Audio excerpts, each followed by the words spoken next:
There is nothing wrong with your radio. Do not attempt to adjust the volume. We are controlling the broadcast. For the next hour we will control all that you hear. You are about to experience the knowledge and insights of the Media Mothership. All right, welcome here to Edge Radio 99.3 FM, and this is Media Mothership. I'm your host, Dr. Craig. Oh, we've got the doctor back. I'm feeling pretty confident about winging it on today's show. Let's try and pull out any qualifications I have. Joined by, do you want to pull out any of your qualifications? Yeah, Magister. Magister. Yeah. Magister, and that's based on... That's based on the old, it means master, and so therefore a master's is a magister, and, you know, doctorate is a doctor. And you've, of course, you did a fantastic job with, I remember your honours. Yeah. And then did Master of Teaching. Master, yes. I'm trying to remember. Did I sleep through your masters or something? I didn't supervise that. All right. But actually, in Norway, I think it's Norway, they still call a magister. You become a magister. Sounds like a judge. Yeah, it does. Yeah, magistrate. Yeah. All right. Well, on today's show, we're going to talk about video games and popular culture. Yeah. And it's mainly triggered by this little Grand Theft Auto Hamlet trailer. So we'll listen to this to put us in the mood. Go. Let's do it now. Okay. We are putting on a production of Hamlet in GTA Online for the first time ever. We are looking for actors, so come and audition. Please try to stop us. You can't stop our Oh. They got me. Oh my god, they're really coming down now, look. To be or not to be, that is the question. You're welcome to audition if you want. You crazy, no? Okay, don't shoot us, please. Whether 'tis noble in the mind to suffer the slings and hers of outrageous fortune, or to take arms against the sea of trouble.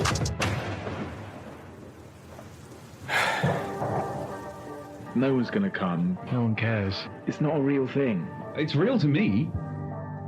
Oh, hang on. Someone's here. Whoa. Hi. That's quite an entrance.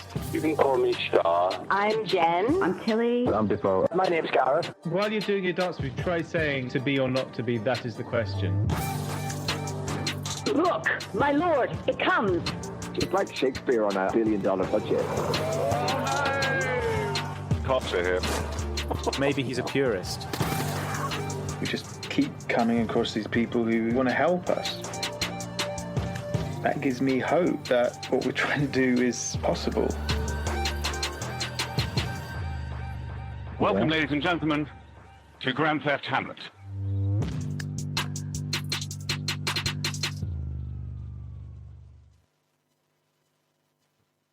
Okay, hey, so that was the synopsis from Grand Theft... Although I'm not sure if you heard... Dang it. The Grand Theft Auto trailer. Let me just put that volume down. Grand Theft Hamlet trailer number 1, which details the... in the midst of COVID-19 pandemic, 2 out-of-work actors, Sam and Mark, face a bleak future.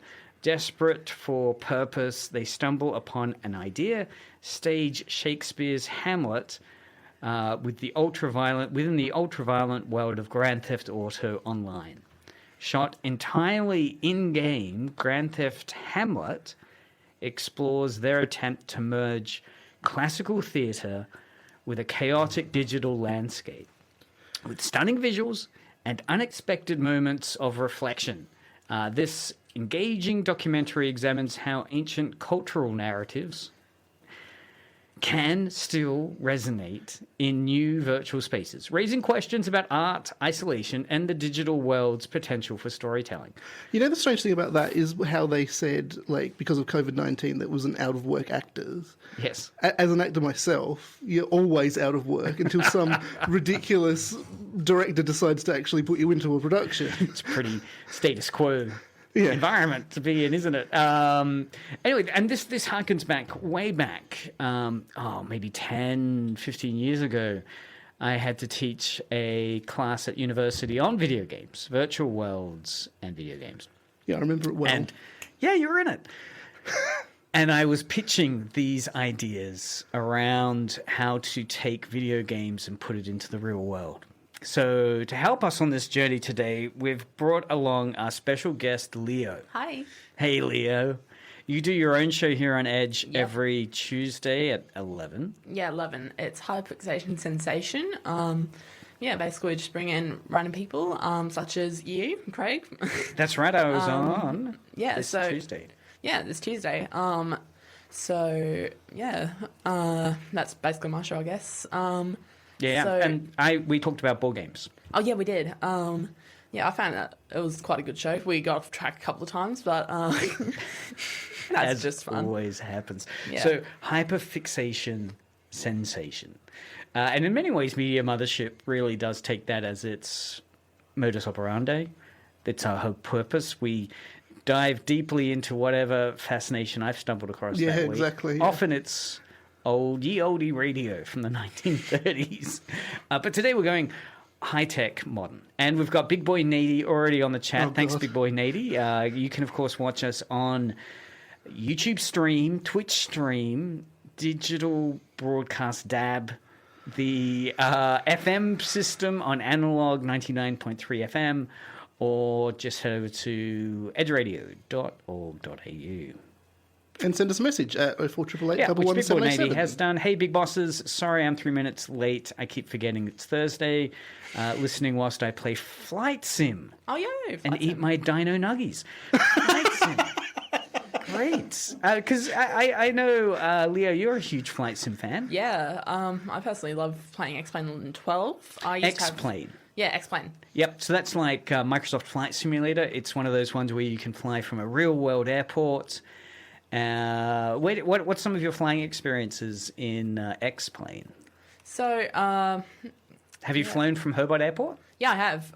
What's it like? Did you crash? No. Well, I have crashed before. But not in Hobart. Great. What was your biggest crash? Probably the time when I was messing around with my throttle and I didn't know what the red lever was. Wow, yeah, always do the red lever. If there's a red lever, commit. Turns out it was a mixture, and I pulled it and my engine stopped. Wow, and how did you didn't recover? What happens? Well, Just I tried to push it back in, but by that point, now I know later, the engine had spooled down, so I couldn't push it back in to feather it. Right. So what I would have had to have done is restart midair, and I was like, was 9. Was it a propeller plane or a jet plane? Yeah, it was propeller. It was like Cessna 172. Feather. Was this over Paris or somewhere exciting? Well, it was over, I think it was near the... I think I landed on the highway here, like on in the Hobart. highway. Yeah, in Hobart. yeah. But in doing so, I smashed into a SUV. Those damn SUVs. They should get out of the way of the planes. I mean, Harrison Ford landed on the golf course a few years ago in his, I think it was a World War II type airplane. My favorite bit of video game journalism with flight simulators was this guy, and it's one of these early new games journalism pieces, which tries to do a very immersive, point scoring approach to video game reviewing, and they did it on one of the early Microsoft flight sims. And their whole review was written about their attempt to do the Lindenberg crossing, right? So from New York to London, I think that crossing was. In the same airplane, right? So in the flight sim, you can get that same Spirit of St. Louis, whatever it is, airplane. Isn't that plane like really hard to see out of? It is, yeah. It's very obscured kind of vision. But what he did was, he did it in real time. So it took 12 hours or something, and he sat there, and what he did, he said beforehand, he wanted to immerse himself, because it's a simulator, right? It's not a video game. You simulate reality. So what he did is he packed his lunches. He said, okay, I'll need breakfast and lunches, so sandwiches and so forth they'll probably have. and I'll be in this seat. I think he allowed himself toilet breaks. Yeah. I hope he did. I don't remember the toilet discussion. And he took altitude medication and those. That's right, squishy anti-nausea. socks. Yeah. And he said it was, the first part of the game was kind of exciting, but then it's just really boring. Yeah. you just, and I know people have done that with Euro Truck Simulator, where they'll do a fundraiser where it'll just be, because it's one of these simulators where it's just, they'll take the longest, US truck journey, and they'll say, I'm live streaming it for the next 8 hours, which is the real time it would take to go from, I don't know, New York to California. And that's it. That's the stream. And they'll be raising money. And all this is kind of like, ultimately, what I want to arrive at by the end of today's episode, so in the next 40 minutes, is how we can put Media Mothership in some form of video game.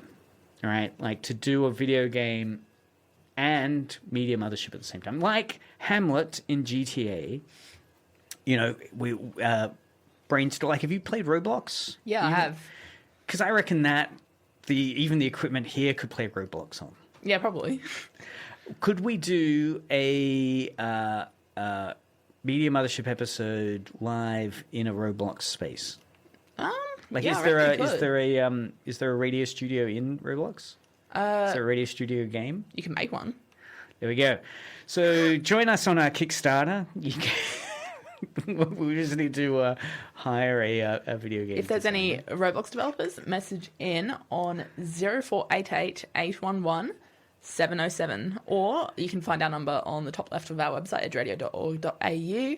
It should be on a little banner thing. That's right, the little banner thing. All right, and you're joining Media Mothership here on Edge Radio? Edge Radio 99.3. I want to get my kalimba. Can you finish the rest of the Okay, yeah. No, I actually don't have anything to say. Craig is going and getting his kalimba out of his bag. He's wearing a blue cap today. And a red shirt. Red shirt, red sort of, Black jumper glasses. thing. All right, welcome back. That was worth it. It breaks the audio space. People wake up. They might be falling asleep. We're talking about video games with our special guest, Leo, co-host, Magister Taylor. Hi. And Dr. Craig.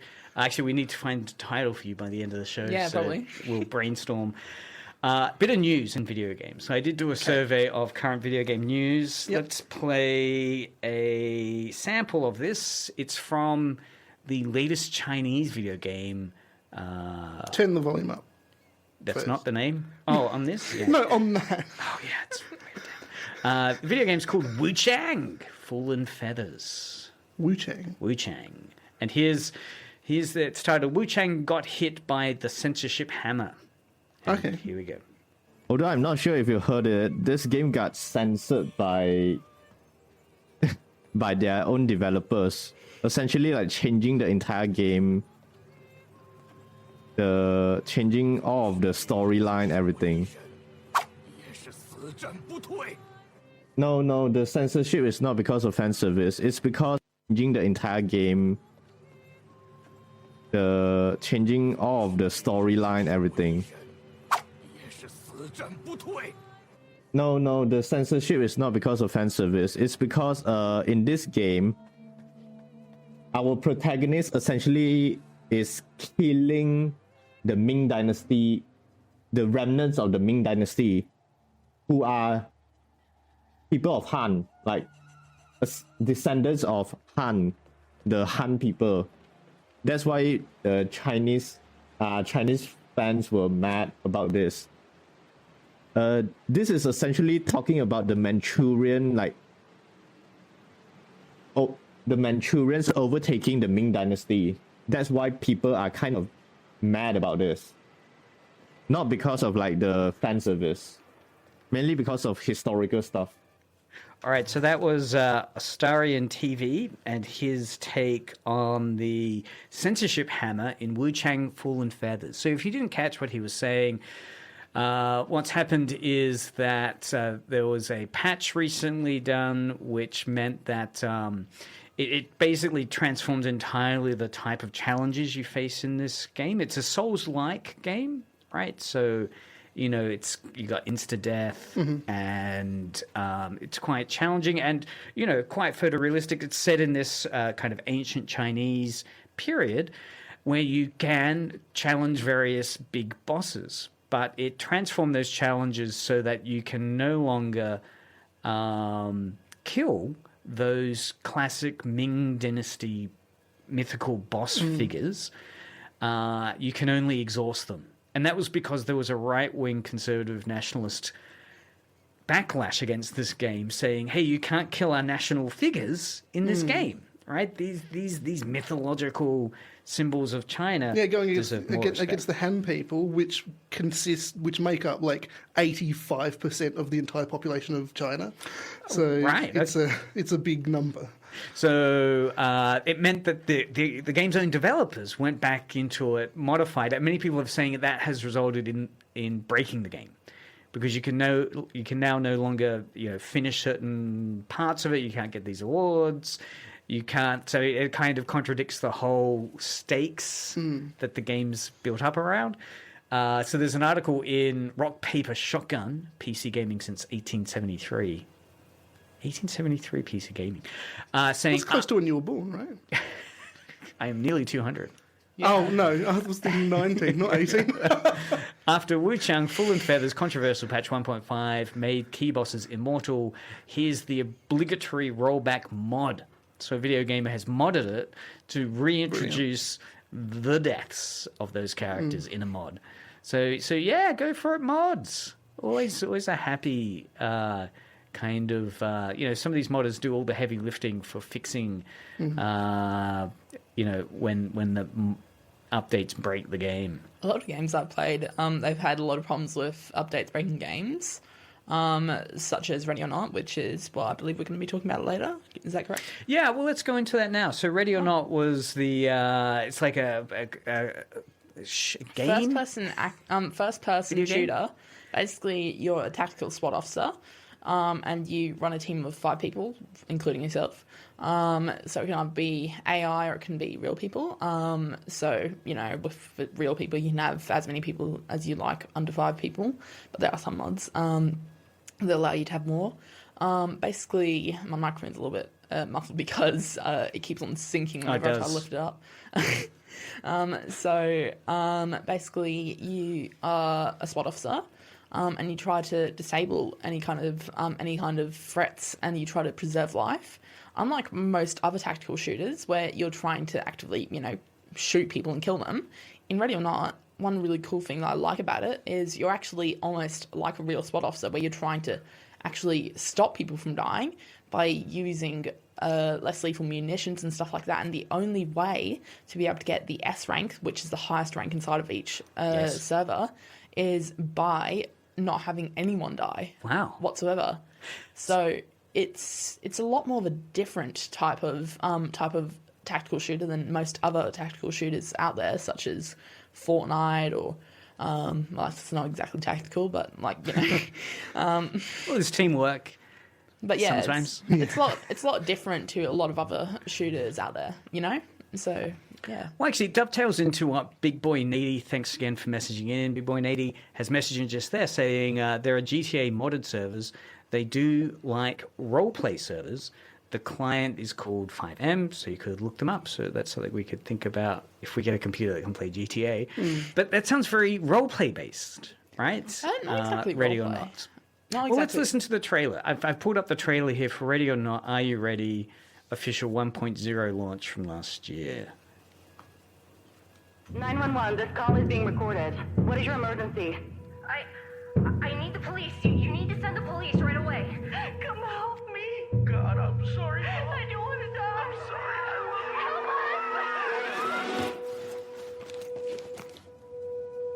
us. You ready? Yes, sir. Ready. Move! Take him down! Suspect down! Everybody's down! I got you. Officer down! Gotta get you up. Ready? Look out! Drop your weapon! Drop it! Moving in! Officer's down and we need backup. Let's go! Get back! Still make it out of this. Drop the gun and let her go. I'm not going in!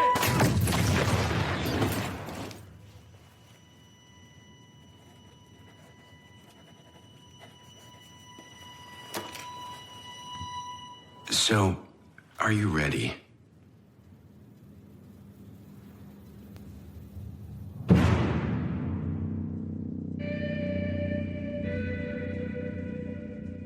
All right, so that was Ready or Not, Are You Ready? Official 1.0 launch trailer. We're here talking about video games, immersive video games.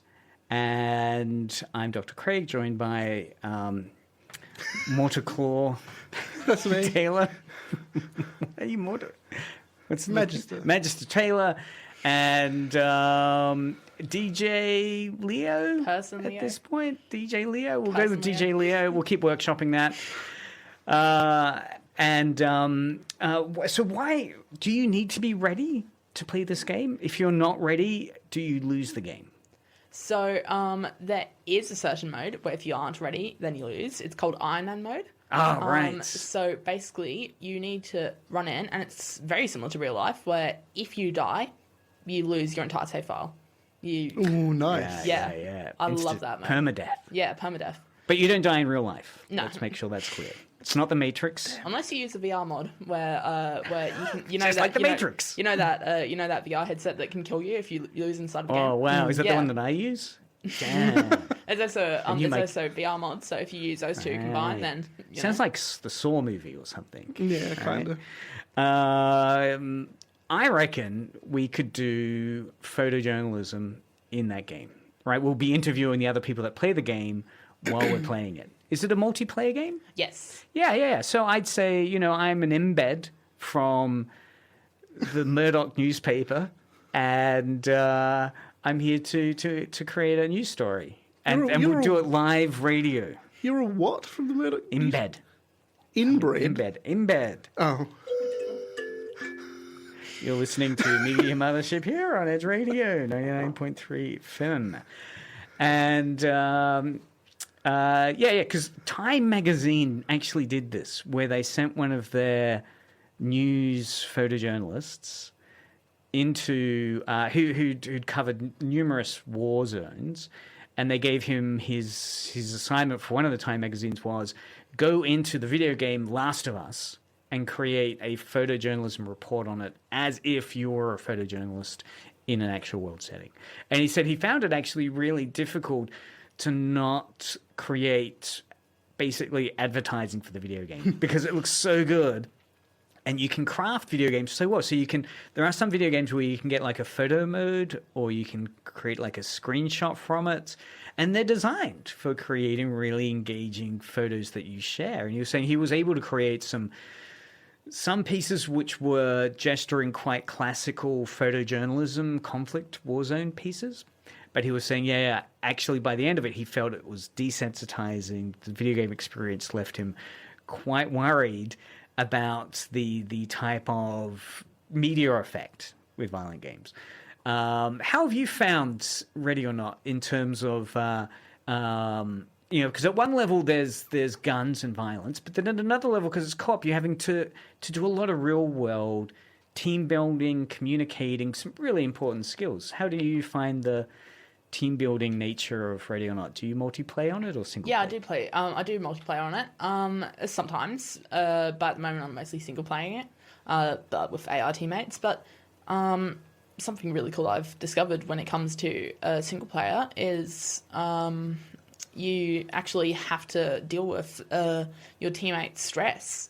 So if your teammates become too stressed, they're like if they become anxious, their performance degrades. If they become stressed, even more degrades. If they become in crisis, then they can either quit or they get intervention from the therapist. In the game? Yeah, in the game. Really? Yeah. Is there like a stress meter or something? Yeah, there Like, is. How does it detect your stress levels? Not your stress levels, your teammates' stress levels. I was really hoping you could wire yourself up to it. I'd just blow it immediately. So basically, the more people that die inside of a mission, the higher the stress is. So if they see your teammate die or something like that. Right. The game would say, in a normal setting, this character would be suffering this level of stress. I've heard of a similar mechanic in the Thing game, where there's a paranoia which can tip you over the edge. So basically, you can do multiple things to fix stress. Main thing is going to be sending them into a therapist, but that means that there's going to be 2 missions where you don't have your specific officer. Because they've gotten their car and gone to a therapist to go have an appointment. And then and the next thing that you can do is get S bags. I don't know what that stands for, so don't ask. See, that would be... I mean, we could do Media Mothership in there. I wonder how quickly we'd be sent to see a therapist because of the content. It'd be like, you guys are not healthy. This is not a healthy discussion. And then... I suggest therapy. And there's also moral something. Basically, they heavily make suspects' mental health better. I mean, not suspects. Teammates' mental health better by helping bring suspects out alive. So you're actually incentivized. Yeah. So there's many different bring things. people out alive. Yeah. There's many things inside of the game which kind of encourages you to bring out your suspects alive. Because normally you'd see like a health meter for a character, but there are these other meters or these other feedback you're getting on the screen, the HUD, telling you of the mental health state of the character you're in. That's not until you're at the end of the game, right. Like at the end of the mission. Which is so much like life. Yeah. It's not until I finish the episode that I realize how traumatic I am. Yeah. How much therapy I need. So for example, every single step that you take inside of the game really matters. Yes. So yeah, if you take one step to the right, there could be a suspect over there with a 7.62 AK-47, and you can die. And so the stakes are high. Yeah. Right? And as you're saying, if you're playing Iron Man mode, that's it. The character points you've accumulated, they're just gone. And also, the other cool things about it is it's realistic. You don't exactly see any health bars or anything. It's literally... Right. You can see a little body of yours in the bottom left, and then you can see, what parts of your body are injured.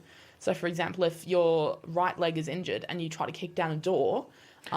it gets even more injured, and then once it becomes critical, your right leg, you are unable to kick down doors. And the great thing here is this is in a safe space, right? You're not physically kicking down a door yourself, which I think is a huge relief to most people. It's interesting also, I had a student once in that video game unit who did his project on, his dad and his elder brother were part of the military. And he wasn't part of the military, but he loved playing Call of Duty and other first-person shooter games. So he did a project on, does military service help you get better scores in Call of Duty? Right? So he said, can you shoot better, that sort of thing? Yeah, can you shoot better? And he said, he interviewed because his brother and his dad played Call of Duty, and they would have their own squad, and all the people in the squad would be ex-military or current military. And he said, as he was watching them, like he went around to a friend's place and they were playing the game, or he's listening online as they were doing it, he was saying one of the things that he found that was the biggest difference was the communication they were able to do. That he said that as opposed to when he plays with his mates, where if you give anyone feedback, they can arc up and get really angry and say, well, bloody hell, I'm not playing with you anymore. I'm playing it to have fun. Stop telling me what to do. Instead, these guys would actually take on any criticism. They'd do a debrief and discuss it, and they wouldn't take it personally. He said that was the thing that he was most surprised at, the fact that it was that communication. That's what they said. They said that, it's a huge difference between firing a real gun and the virtual gun. There's no correlation. Like, it won't help you if you have good real gun skills like a soldier does, to be good gun game guy in the game. It's a completely different set of mechanisms and kind of twitch and muscle memory. But what will help you, he said in his project, was the fact that his brother and his dad were able to take on criticism and teamwork and co-op much better than him and his mates, who would always get angry at each other and be like wouldn't use their words to explain their frustration in the game. So yeah, I do think a game like that could be really helpful in building up discussion. So when you've played it online, is it with other people from Australia or other countries? Primarily Australia, just because of ping and internet speeds and stuff like that. That's how it works for most online games. Yeah, so I actually made one friend off of it. Yeah, it was pretty fun. One thing I do have to say about the communication side of the game, when it comes to single player again, you actually have really strong communication ability. So basically, if you middle click, you can select orders. So number 1 is move to, number 2... Right, giving instructions to your virtual squad. Yeah, number 2, I believe, is fall in. And then with fall in, you can pick between wedge, diamond, single file, and double file lines. And that could really help going to Woolworths, right? When you're shopping with friends and it's like, fall in single file line here, please, because we're going into the single experience. It's difficult to tell people what to do. Move in. I'd love that feature clear with in the flashbang. clear the Measly Isle with flashbang. We've got a message from Big Boy Nady. My brother-in-law is in the army, and when he isn't working, he's playing Call of Duty. There's some concern that he's worried that he just wants to kill. But as That's not what he says. Yes, but there is a difference between the virtual world and the real world. Fortunately, Button is sending a nice smiley face to you, Mr. Lidston. What's that? Button. Do you know a Button? Button, yes. Button. Thank you. Anyway, Button. For Well, how do you messaging know they're sending it to me? Because it says the less than symbol 3, you, Mr. Lidston. I think that's a heart. Yeah. Oh, dear. That's a heart. Yeah. So was it I heart Mr. Lidston? Yes. Yeah. Let's stop using my last name, okay? It's true, Magistrate. Button is Jimmy in grade 9. Okay. There you go. It's all falling into place. So we're talking here on Media Mothership on Edge Radio 99.3 FM. You can play it. Do you want? No. Okay. It's a tough crowd, man. If you think you have better Kalimbo skills than the master, DJ Craig, feel free to let us know in the chat. We'll get Isn't you it in Dr. Craig? on future show. It is. Dr. DJ Craig. Yeah, the D stands for doctor. What does the J stand for? DJ. Yeah, let's keep that mystery Okay. at this point. So, yes, we're talking here about video games and immersive video games and some of the skills that we can accomplish from it and potentially how we can put ourselves into video games in a constructive and healthy fashion. We've got a special guest, Leo, DJ Leo, joined by Magistrate Taylor. Not Magistrate, Magister. Oh, Magister, that's right. That's my confusion. And we're looking at video games. Unusual ways people have used video games to do things. I want to go Surgeon through. Simulator? Oh, yeah. Yeah. No. Well, so playing Call of Duty according to the Geneva Convention is my favorite. So this was a classic. It was posted on Kotaku many years ago. Yeah, and you've brought it up on this radio show every about time. 12 times. Yeah. Because I mean, it sounds like you could do the Geneva Convention already or not. I've broken the Geneva Convention one too many times in radio.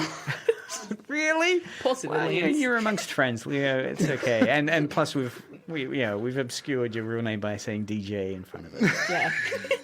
Yeah. Playing Call of Duty according to the Geneva Convention. One of my favorite all-time video game articles from Kotaku was talking about a dad whose son wanted to play Call of Duty, and the son was like 12 and thought, a little too early for you, but let's play it together. If you read the entire Geneva Convention first, and we'll sit down and we'll play the game together and talk about how the Geneva Convention can help us play it. There is a clip I found, actually, of someone trying. I don't know if they were trying it. There's a lot of clips when I looked at Geneva Convention Call of Duty, which are people breaking the Geneva Convention. And here's one called Breaking the Geneva Convention in Call of Duty. The Geneva Convention has been broken in Call of Duty Zombies, and here's how. Ow. Actually, you can't shoot me. You can't shoot me in Chernobyl because apparently it's against Geneva Conventions, so please do not shoot me. approximately in 13 seconds, I will die from radiation poisoning. Yep, so that's pretty much the level of engagement with the Geneva Convention in Call of Duty video game YouTube.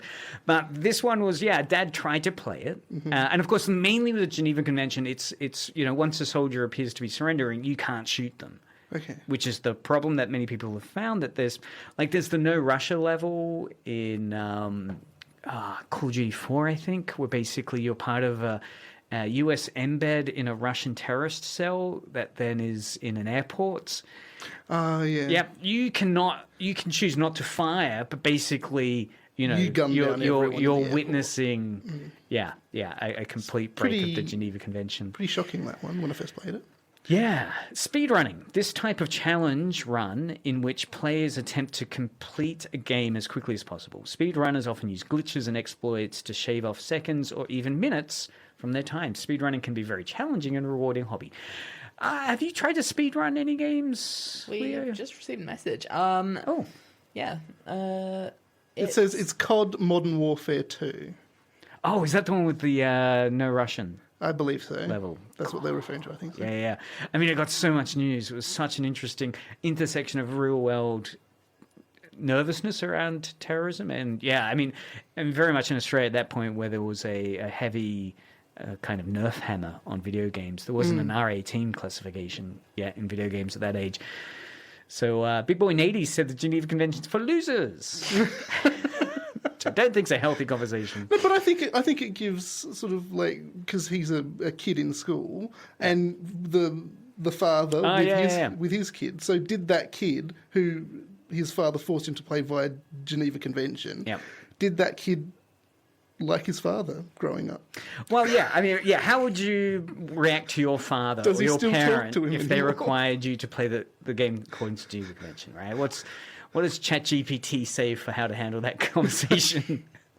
Speedrun? Have you done speedruns? Are you a speedrunner? Yeah, I've tried to speedrun things before. Sonic the Hedgehog? I'd pick you as a Sonic guy. No, that's surprising. I tried to speedrun Yoshi's Island. Yoshi's Island. Is that the one, like the green dino? Yeah. Is that Yoshi? Yeah. What else have I speedrun? Actually, I've never finished Skyrim, ever. Really? This is a game we talk about with you all the time. I haven't finished Minecraft. Can you finish Minecraft? Yeah, you can. Beat the Ender Dragon. Okay. Well, maybe one of the challenges for the game, Ready or Not, is a no-hit run, right? This type of challenge run in which players attempt to complete the game without taking any damage. This can be incredibly difficult. And it requires a great deal of skill and practice. I've done it before. Yeah, you've not been hit and... Did you get an award? Did it pop up on Steam saying... it was only on one. It was only on one mission. You just hid in the corner. Nah, I somehow... it was on the first level and it was on normal mode, so it was quite easy. Because I've done that mission. It's called 4U Gas Station, and basically it's a bunch of...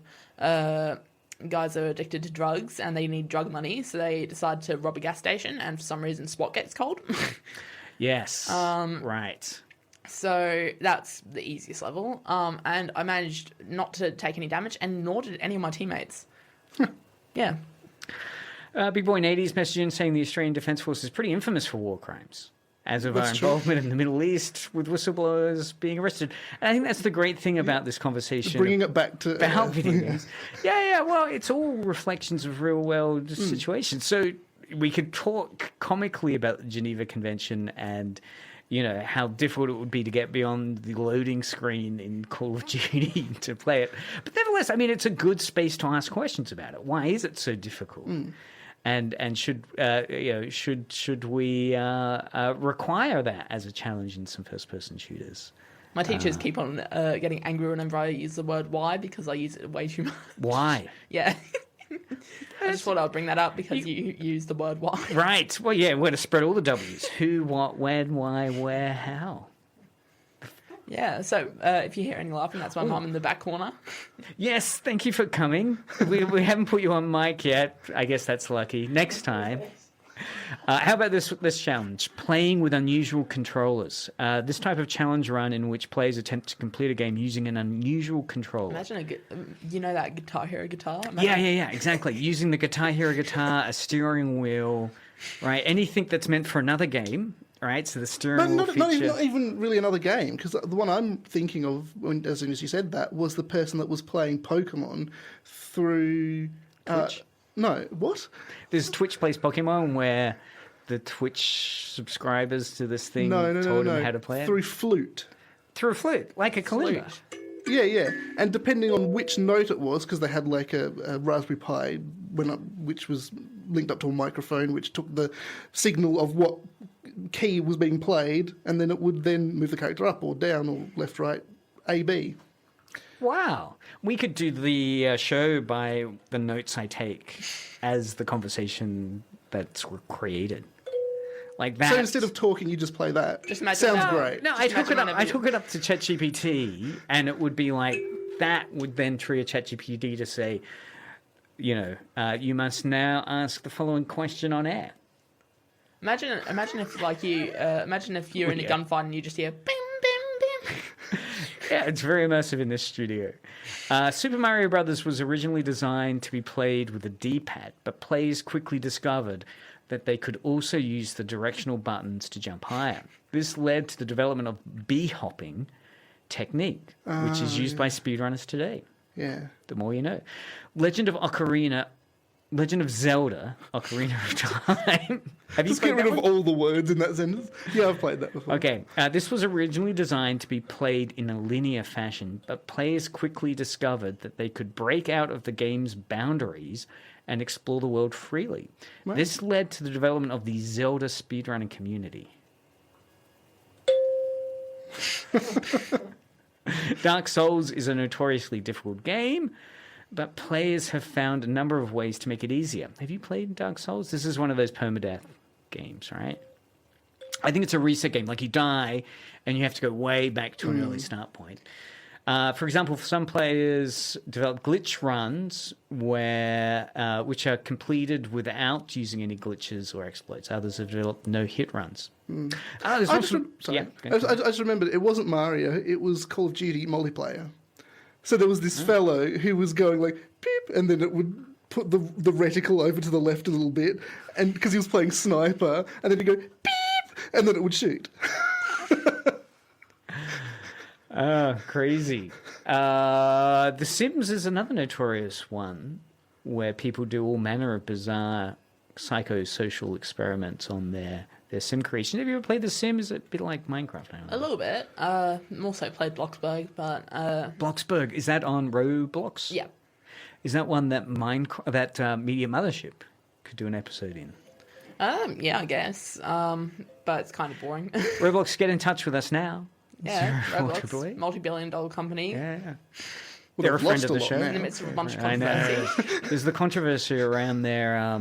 what was it? Child safety. They kicked off Schlep. Who was behaving badly? No, he was behaving good, right? He was entrapping pedophiles. He was trying to arrest pedophiles, and Roblox decided to ban him for quote unquote taking conversations off platform. And also failing to report incidents through the correct avenues, aka reporting it directly to Roblox. I mean, that's a huge own goal. That's a huge epic fail on a company that's meant to be child safe. Yeah.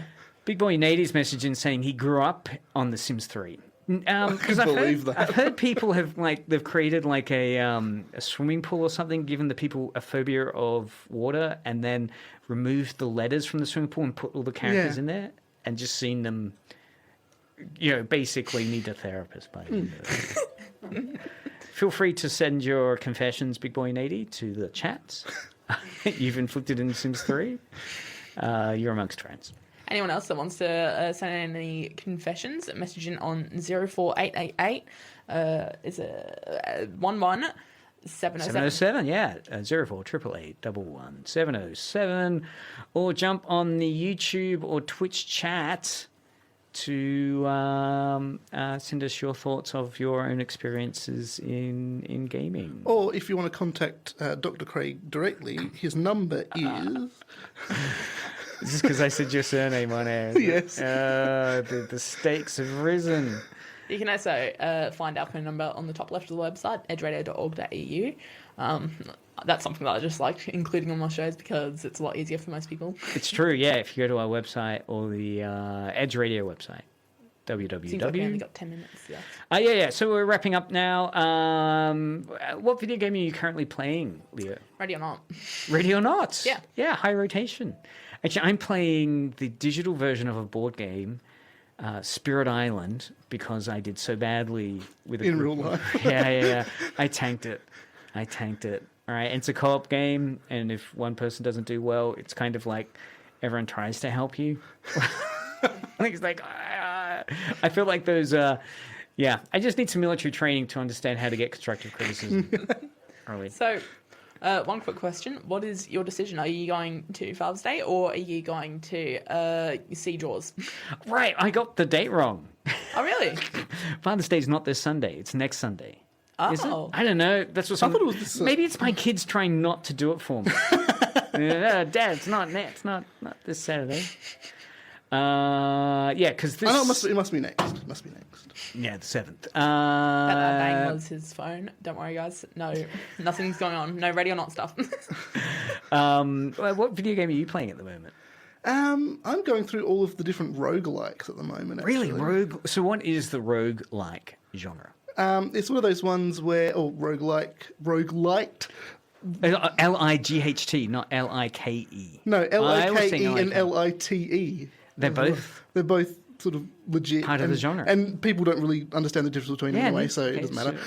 But it's basically one of those things where you go through iteratively getting stronger through a loop sort of thing. So it's a kind of like you start as a white belt karate guy and you get your yellow belt. No, you start as a white belt karate guy, play the game, get up to yellow, and then you die.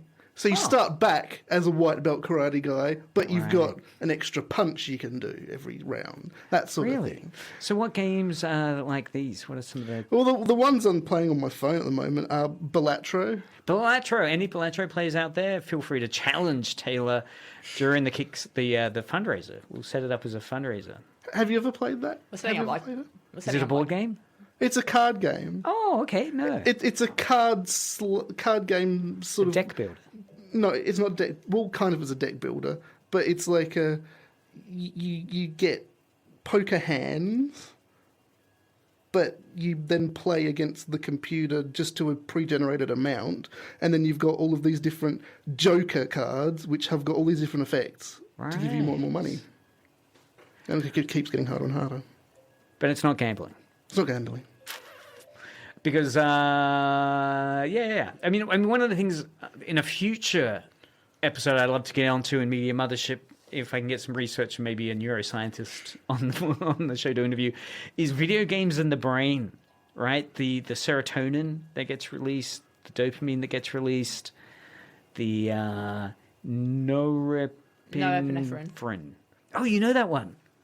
So this neurotransmitter is associated with alertness and focus. Video games, especially action-packed or competitive ones, can stimulate the brain's stress response, leading to increased norepinephrine. How do you say it? Norepinephrine. Norepinephrine. Norepinephrine. Norepinephrine. Norepinephrine. My question is, so you know how Elon Musk is getting everyone to get mind control through Neuralink and things like that? Isn't it ketamine?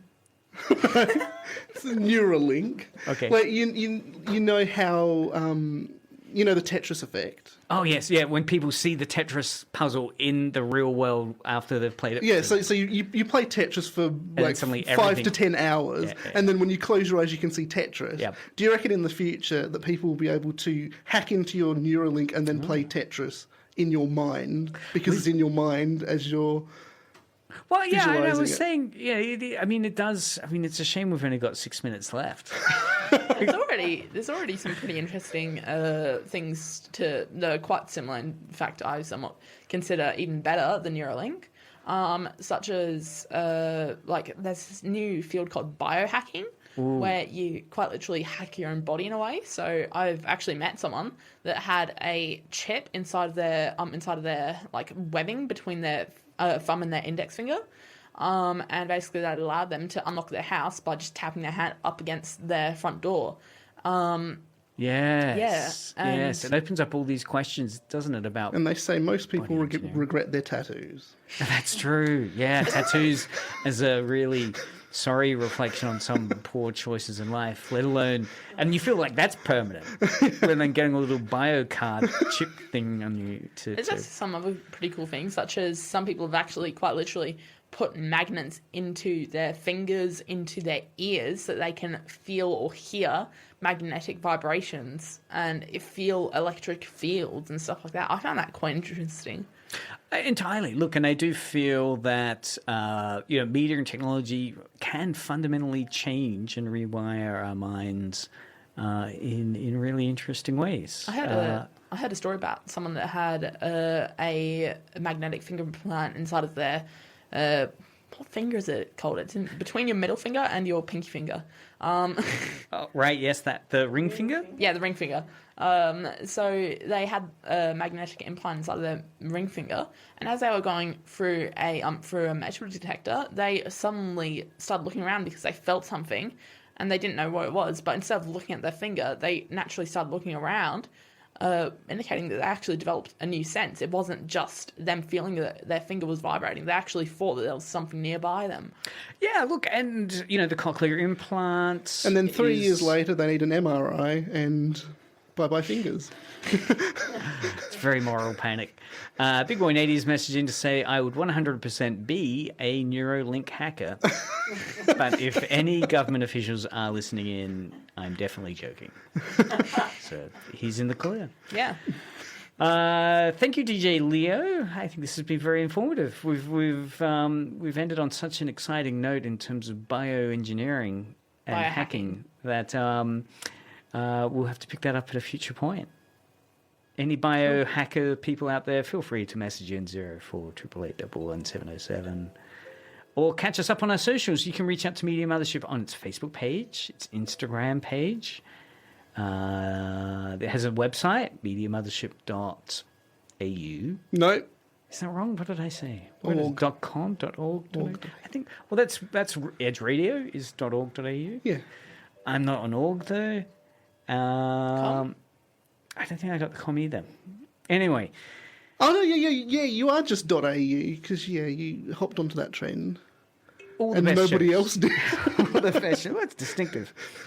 Listen in next week on Media Mothership, where we explore. I don't know. Knight Rider. I'm thinking 1980s Knight Rider. No, I haven't seen that. Yeah. The Office. Thanks, listeners, for listening in. Big Boy Nady and so forth. Yeah, maybe The Office.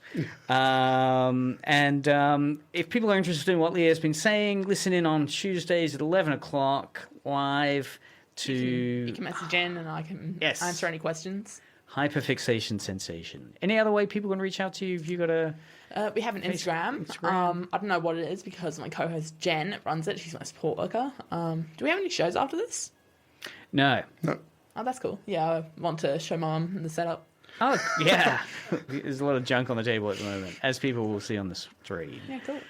All right, well, thanks everyone for listening. And this has been Media Mothership for another week with Dr. Craig, joined by Mordecai Taylor? Magister. Magister Taylor and GJ. Magistry.